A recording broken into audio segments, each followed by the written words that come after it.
Добрый дзень, шановныя слухачы. Мы зноў працягваем размову пра грамадзянскую навуку, і ў мінулым выпуску мы размаўлялі пра тое, чаму кліматычнае права ўжо частка рэальнасці і сённяшняй эканомікі. А сёння хацелі б пайсці глыбей і паспрабаваць разабрацца, як змены клімату сталі юрыдычнай праблемай і што менавіта рэгулюе кліматычнае права, а таксама як дзейнічае міжнародная сістэма дамоў Арганізацыі Аб'яднаных Нацый. Сёння нам у гэтым дапаможа разабрацца Владимир Зуяў, кіраўнік фонду «Неруш Натура». Добрый дзень, Владимир. Добрый дзень. Можем на пачатак звярнуць увагу на такі ключавы паварот. Які момант клімат перастаў быць проста экалагічнай тэмай ці такой павескай эколагаў? У той момант, калі стала ясна, што змена клімату – гэта стыхія. У той момант, калі стала ясна, што змена клімату – гэта не стыхія, а вынік чалавечай дзейнасці. А калі ёсць дзеянне чалавека, з'яўляецца адказнасць, межы дазволенага, ну і неабходнасць нейкіх правіл. Гэта ёсць момант, калі ў гульню ўваходзіць права. Якраз мы пра гэта і гаворым у нашым інфармацыйна-адукацыйным праекце «Зялёны вектар развіцця». То бок на сённяшні дзень клімат – гэта ўжо не проста надвор'е. Абсалютна. І ў кліматычным праве аб'ект рэгулявання – гэта выкіды парніковых газаў, эканамічная дзейнасць, энергетычнай сістэмы і нават здольнасць грамадства адаптавацца да гэтых зменаў. То есть мы рэгулюем не клімат, а тое, як чалавек на яго ўплывае. А калі больш канкрэтна, якія пытанні ўвогуле рэгулююцца кліматычным правам? Ну, гэта вельмі проста, ёсць тры вялікія блокі. Першы блок – гэта абмежаванні. Колькі можна выкідваць парніковых газаў у атмасферу, у якіх сектарах эканомікі, ну, які час, якія тэрміны. Другі блок – гэта механізмы, то есть як дзяржава і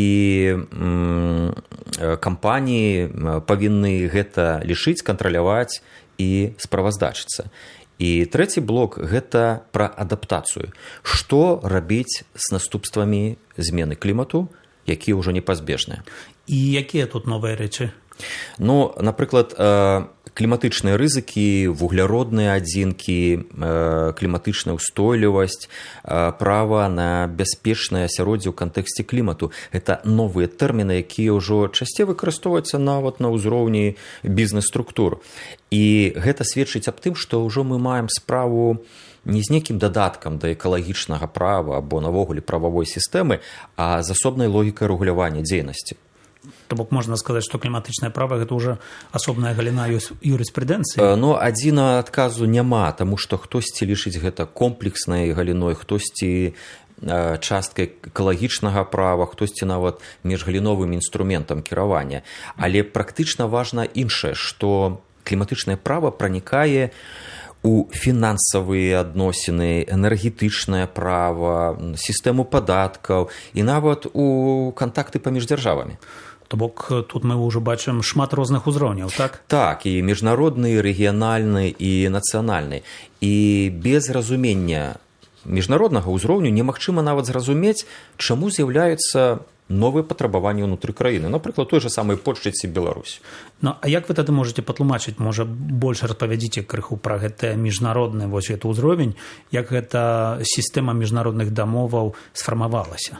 Гэта ўжо даўняя гісторыя, якая паступова сфарміравалася ў існуючую структуру. Ну і першым крокам гэта была так званая рамачная канвенцыя Арганізацыі Аб'яднаных Нацый яшчэ ў 92 годзе. Гэта была дамоўленасць пра тое, што праблема кліматычных змен прызнана ўсімі дзяржавамі, але тады яшчэ не было канкрэтных лічбаў, як гэтыя змены адбываюцца і што з імі трэба рабіць. А ў другі этап гэта быў уже так званы кіотскі пратакол, які ўнёс ужо абавязкі да дзяржаў, гэта квоты на выкіды парніковых газаў, а таксама пра так званыя вугляродныя рынкі выкідаў. І гэта быў эксперымент не ідэальны, але вельмі-вельмі важны. А вельмі часта, калі вось гучыць пытанне клімату і прававых урэгуляванняў, згадваецца так званае парыжскае пагадненне. Што гэта такое і чаму пра яго важна ведаць? Парыжскае пагадненне гэта пра адмову уплыву зверху ўніз і пераход да логікі знізу ўверх. То есть кожная краіна, яна сама вызначае унёсак у спецыяльным дакуменце, які называецца вызначаны нацыянальным узровень унёску. Это датычна менавіта парніковых газаў, якія ўтвараюцца на розных аб'ектах энергетыкі, сельскай гаспадаркі, прамысловасці і гэтак далей. І самае галоўнае, што сама краіна, яна выбудоўвае палітыку, якая абавязвае пастаянна павышаць амбіцыі па скарачэнню выкідаў гэтых парніковых газаў. А што далей? Ці ёсць нейкія размовы пра тое, што можа быць пасля гэтага парыжскага пагаднення? Парыжскае пагадненне не проста збірае дадзеныя з тых краін, якія ўдзельнічаюць у ім. То есть парыжскае пагадненне гэта не нейкі фініш, то есть нейкая статыстыка лічбаў. Гэта працэс, таму што кожны год на сустрэчах бакоў гэтага пагаднення удакладняюцца правілы, абмяркоўваюцца фінансавыя рэсурсы, якія ідуць на дапамогу краіны, якія ставяць гэтыя амбіцыйныя мэты.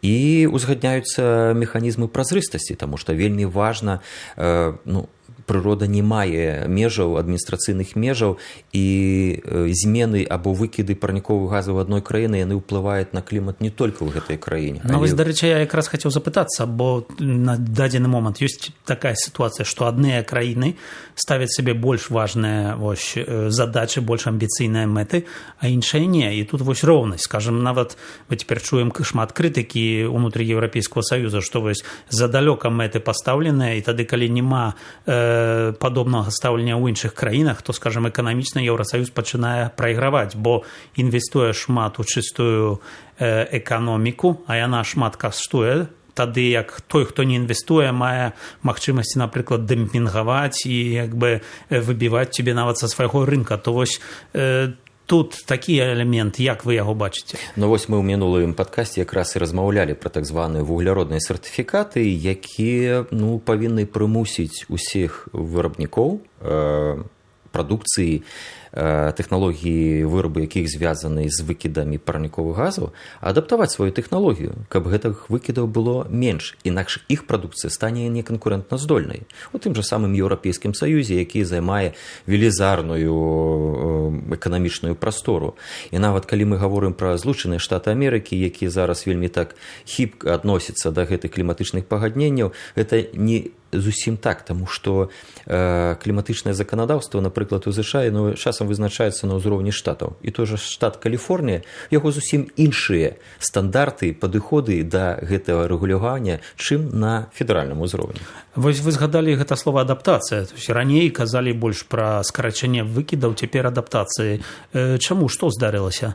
Справа тым сапраўды, што нават калі мы спынім усе выкіды парніковых газаў заўтра, наступствы ўжо ёсць. Вучоныя нават гавораць, што цяперашнія наступствы, якія праяўляюцца ў зменах клімату, гэта вынік вось гэтага антрапагеннага ўздзеяння 15-25 гадоў таму назад.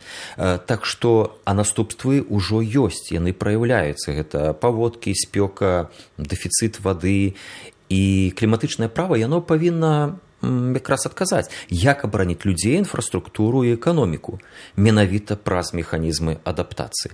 Адаптацыя, якая праяўляецца на нацыянальным, на рэгіянальным і нават лакальных узроўнях.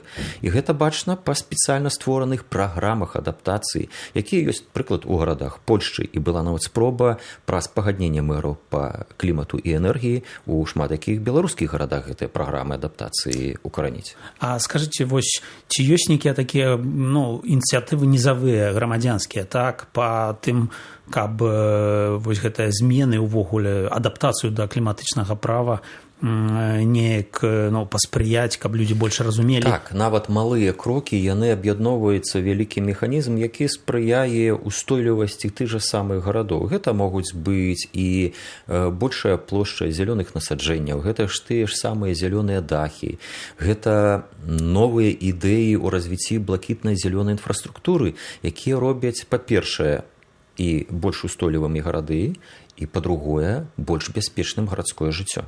А скажем, вось на такім узроўні грамадзянскай навукі, пра што мы гаворым, ці ёсць ініцыятывы, якія спрабуюць тлумачыць і набліжаць людзям вось гэтае? Так, і ў мінулых выпусках мы шмат пра чаго пра гэта расказвалі. Дзякуй вялікі. Ну што ж, сёння мы паглядзелі, прынамсі паспрабавалі паглядзець на кліматычнае права як на сістэму ад навуковай праблемы да міжнародных правілаў. А ў далейшых размовах паспрабуем засяродзіцца над тым, што адбываецца на ўзроўні практыкі, і паразмаўляем пра сучасныя тэндэнцыі. Дзякуй, што былі з намі. Дзякуй вялікі. Дзякуй вялікі.